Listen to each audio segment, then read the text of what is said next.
தமிழ் மக்களுக்கு வணக்கம். நேற்றிலிருந்து சென்னையில பார்த்தீங்கன்னாக்க, தமிழகத்தின் தலைநகரான சென்னையில நேற்று இரவு முதல் மழை பெய்து கொண்டிருந்தது. அது காலை 10 மணி வரைக்கும் அந்த மழை நீடித்தது அப்படின்ற நிலையில, சென்னையில பல பகுதிகள்ல பார்த்தீங்கன்னாக்க, வெள்ளமாக காட்சியளிக்கிறது. அதாவது இவங்க 4000 கோடி பேக்கேஜ், 5000 கோடி பேக்கேஜ், அந்த பேக்கேஜில பார்த்தீங்கன்னாக்க 75% நாங்கள் நிறைவேற்றிவிட்டோம், 80% நிறைவேற்றிவிட்டோம், 95% நிறைவேற்றிவிட்டோம் என்றெல்லாம் கூறிவிட்டும் கூட, இந்த ஒரு நாள் மழைக்கு அதுவும் ஒரு நாள் மழை கூட சொல்ல முடியாது. ஒரு இரவு மழைக்கே வந்து தாக்குப்பிடிக்க முடியாமல் சென்னை திணறுகிறது அப்படின்றது தான் உண்மை. இது 2021லிருந்து இதுதான் கதை. 2021ல் ஸ்டாலின் இதற்கு என்ன விளக்கம் கொடுத்தார் என்றால், நாங்கள் ஆட்சிக்கு வந்து 6 மாதம் தான் ஆகிறது. அடுத்த மழையில் இது நடக்காது என்று சொன்னார். அவர் சொல்லி 4 ஆண்டுகள் மழைகள் வந்து போய்விட்டன. அத்தனையிலும் சென்னை தத்தளித்தது அப்படின்றது தான் உண்மை. அப்போ இவர்கள் சொல்லக்கூடிய இந்த பேக்கேஜ் இருக்கு பாருங்க. 5000 கோடி ரூபாய், 4000 கோடி ரூபாய்ன்னு இவர்கள் சொல்லக்கூடியது இருக்கு பாருங்க.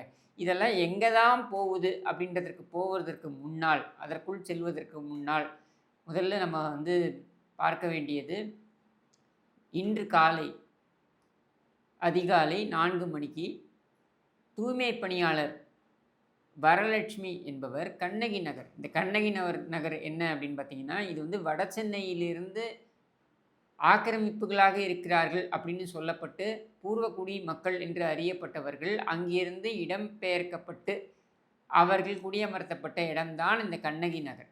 இந்த கண்ணகி நகரில் அடிப்படை வசதிகள் இல்லை என்று பல மாதங்களாக சொல்லி வந்த நிலையில், அதுவும் குறிப்பாக கடந்த 3 நாட்களாகவே இங்கே வந்து அந்த மழை பெய்யும் பொழுதெல்லாம் வந்து பிரச்சனை இருக்கிறது. இந்த ஒயர்லாம் வந்து நீங்கள் வெளியில் ஓப்பனாகவே வச்சுருக்கீங்க. இதனால் கண்டிப்பாக மின்சார கசிவு ஏற்படும். அது ஏற்படும் பொழுது ஷாக் அடித்து மக்களுக்கு பாதிப்பு ஏற்படக்கூடும் அப்படின்னு 2 நாட்களுக்கு முன்னரே புகார் வந்துவிட்ட நிலையில், வரலட்சுமிங்கிற அந்த தூய்மை பணியாளர் அவங்க அதிகாலை 4 மணிக்கு பணிக்கு செல்ல கிளம்பி வந்த பொழுது, அவர் அந்த மின்சார கசிவு ஏற்பட்டு அவர் மரணமடைந்திருக்கிறார் அப்படின்றத நம்மால் பார்க்க முடிகிறது. இது மட்டும் இல்லை, இது 2 நாட்களுக்கு முன்னர் அதே பகுதியில் இருக்கக்கூடிய மக்கள் போராட்டம் நடத்தக்கூடிய அளவிற்கு அவர்கள் புகார்களை கொண்டு போய் கொடுத்தும் கண்டுகொள்ளவில்லை மின்சாரத்துறை அப்படின்றது தான் குற்றச்சாட்டாக வைக்கப்படுகிறது. இதுவரைக்கும் அரசு தரப்பிலிருந்து, அதாவது முதலமைச்சரோ அல்லது துணை பொம்மையோ இதை பற்றி எதுவுமே பேசலை. ஆனால் அது சார்பு இல்லாத ஒரு அமைச்சர் மாசு சார், அவர் அங்கே போய் நின்று அந்த மக்களுடன் பேசும்பொழுது அவர்கள் வாக்குவாதத்தில் ஈடுபட்டார்கள். எதற்காக இங்கே வந்தீர்கள்? 2 நாட்களுக்கு முன்னர் நாங்கள் இங்கே பிரச்சனைன்னு சொல்கிறோம், சொன்னதுக்கு அப்புறமும் இந்த கொலை நடந்திருக்கு. இது கொலைன்னு தான் எடுக்கணும், வேறு என்னென்னு எடுத்துக்க முடியும்? இங்கே 10 நாட்களுக்கு முன்னாடி நடந்ததுங்க. நம்ம எல்லாருமே இந்த வீடியோ பார்த்துருப்போம், சென்னையில் இருக்கவங்க எல்லாருமே பார்த்துருப்பாங்க. தாம்பரத்தில் ஒரு இளைஞர் 28 வயதோ என்னமோ தான் அந்த இளைஞர். அவர் போய் அந்த மின் கம்பம் இருக்குது, அந்த மின் கம்பம் பக்கத்தில் 2 வீலர் நிறுத்திட்டு அவர் கடைக்கு போகிறார். அந்த மின் கம்பத்துலேருந்து தொங்கக்கூடிய வயர்கள் இருக்குது பாருங்கள், நிறைய வயர்கள் இருக்குது. இது எல்லாம் வந்து கேபிள் ஒயர் இருக்குது, அப்புறம் வைஃபை ஒயர் இருக்குது, இந்த மாதிரி எல்லா வயர்களும் இருக்குது. அதிலிருந்து தாக்கப்பட்ட அந்த மின்சார கசிவு அப்படின்றதன் காரணமாக அவர் அங்கேயே ஸ்பாட்டில் இறக்குறாரு. இது அப்படியே காணொலியில் பதிவாகுது. அப்பொழுதே எச்சரித்தோம், அதாவது மழை காலம் இன்னும் வரவிருக்கிறது. அதுக்கு முன்னரே இத்தனை அசம்பாவிதங்கள், எனக்கு தெரிந்து 2-3 வார காலத்தில் 4 மரணங்கள் இது மாதிரி நடந்திருக்கு சென்னையில் மட்டுமே. அப்படின்னா இதை கண்டும் காணாமல் போகின்ற இந்த மின்சாரத்துறையை என்னவென்று சொல்வது? இது ஒரு புறம். 2வது புறம் என்னென்னா, நீங்கள் திரும்ப திரும்ப இந்த தண்ணி நிற்காது அப்படின்ற கதையை வந்து அளந்துக்கிட்டே இருக்கீங்க. ஆனால் ஒரு இரவு மழைக்கே தாக்கு பிடிக்கல. யோசிச்சு பாருங்கள், இன்னும் நவம்பர் டிசம்பரில் மழைக்காலம் வரும் பொழுது, வெள்ளம் வரக்கூடிய அந்த சூழல் ஏற்படும் பொழுது இங்கே எப்படி சென்னை தத்தளிக்க போகுதுன்றதை பாருங்கள். அதுவும் எங்கே போனாலும் தோண்டி தோண்டி வச்சுருக்காங்க. நானும் பார்க்குறேன், 4 ஆண்டுகளாக தோண்டி வச்ச இடத்த எதையும் மாற்றினாப்புல தெரியல. ஒரு இடத்த தோன்றான், இன்னொரு இடத்த, அதுக்கப்புறம் பக்கத்தில் இன்னொரு இடத்த தோன்றான், அதுக்கப்புறம் அந்த பக்கம் இன்னொரு இடத்த தோன்றான். இதெல்லாம் எதுக்காக நடக்குது அப்படின்னு பார்த்தீங்கன்னா, பச்சையாக சொல்லணும்னா கொள்ளையடிக்கிறதுக்கு ஒரு வடிகால். இது மழைநீர் வடிகால் கிடையாது, கொள்ளையடிப்பதற்கு ஒரு வடிகால் என்று தான் இது நடந்து கொண்டிருக்கிறது. இப்போ வரலட்சுமி இங்கே இறந்து போனாங்களே இன்னைக்கு, அவங்களுக்கு 12 வயதில் ஒரு மகளும் 11 வயதில் ஒரு மகனும் இருக்கிறார்கள். இவர் மட்டுமே அங்கே சம்பாத்தியம் செய்யக்கூடிய நபராக இருக்கிறார். இப்போ இவங்க இல்லை, அனாதையாக அந்த 2 குழந்தைகள் நிற்கின்றன, நிர்கதியாக நிற்கின்றன. இதற்கு என்ன பதில் சொல்ல போகிறது இந்த தமிழக அரசாங்கம்? இதற்கு என்ன பதில் சொல்ல போகிறது இந்த மின்சாரத்துறை? சும்மா அங்கே போயிட்டு 5 லட்சம் 2 லட்சம்னு விட்டு எறிஞ்சிட்டு போவீங்களா? இவ்வளோதான் உங்களுடைய எண்ண ஓட்டம். இப்போ புரிகிறதா இந்த தூய்மை பணியாளர்களை ஏன் நம்ம அரசு பணி நிரந்தரம் செய்ய வேண்டும்னு சொல்கிறோம்னு? இவங்களுக்குன்னு எந்த உத்தரவாதமும் கிடையாது. இவங்களுக்கு ஒரு பிரச்சனை என்று ஏற்பட்டால் இவங்களுடைய குடும்பத்திற்கு என்று எந்த உத்தரவாதமும் கிடையாது. இதில் ஒன்று புரிஞ்சுக்கணும், நீங்கள் தூய்மை பணியாளர்கள் என்று வரும்பொழுது மிகப்பெரிய ரிஸ்கில் பணி செய்யக்கூடியவர்கள் இவர்கள். உதாரணத்திற்கு இப்போ மழை பெய்யுது, வெள்ளம் வருது அப்படின்னும் பொழுது எங்கே எந்த வயர் பிஞ்சு கிடக்கும் தெரியாது. எல்லாருமே பயத்தில் இருக்கிற சூழலில் இவங்க துணிஞ்சு அங்கே போய் வேலை செய்யணும். இவங்க ஆட்சியாளர்களுக்கு கெட்ட பெயர் ஏற்பட்டு விடக்கூடாது அப்படின்றதுக்காக இவங்க போய் அங்கே பணி செய்யணும். இந்த குப்பையெல்லாம் அகற்றணும். அடைப்பெல்லாம் ஏற்பட்டிருக்கும், தண்ணி நின்றுட்டுருக்கும், அடைப்பு ஏற்பட்டதுனால அந்த அடைப்பை எடுத்து விடணும். இதெல்லாம் அவங்க செய்யணும் இறங்கி. ஒரு நாள் ஒரு 2 நிமிடம் 3 நிமிடம் வேண்டுமானாலும் முதலமைச்சரும் துணை பொம்மையும் அங்கே ரெயின்கோட்டை மாட்டிக்கிட்டு நின்று போஸ்ட் கொடுத்துட்டு போயிடுவாங்க. ஆனால் அங்கே தங்களுடைய வாழ்க்கையை பணயம் வைத்து இந்த பணியில் ஈடுபடக்கூடியவர்கள் தூய்மை பணியாளர்கள் தான்.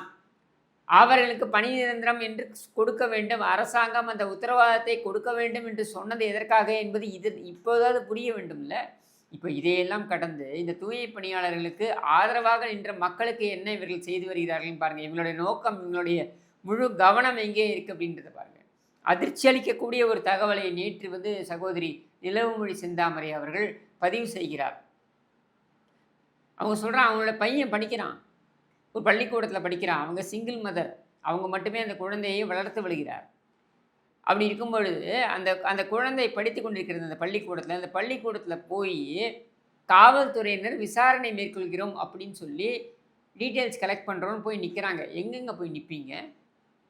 இந்த தூய்மை பணியாளர்களுக்கு ஒரு வக்கீலாக நான் துணை நிற்கிறேன் அப்படின்னு போய் நின்ற ஒரே காரணத்திற்காக அவங்க மேலே இந்த அளவுக்கு ஒரு காழ்ப்புணர்ச்சியுடன் ஒரு ஒரு ஒரு காவல்துறை நடந்து கொள்ளும் என்றால் இது மேலே இருக்கக்கூடியவர்களுடைய உத்தரவு இல்லாமல் நடந்து கொள்ளுமா? எவ்வளவு கேவலம் இது! இதில் காட்டக்கூடிய அக்கறையை சென்னையை பாதுகாப்பாக வைக்க வேண்டும் என்பதற்கு காட்டலாம்ல.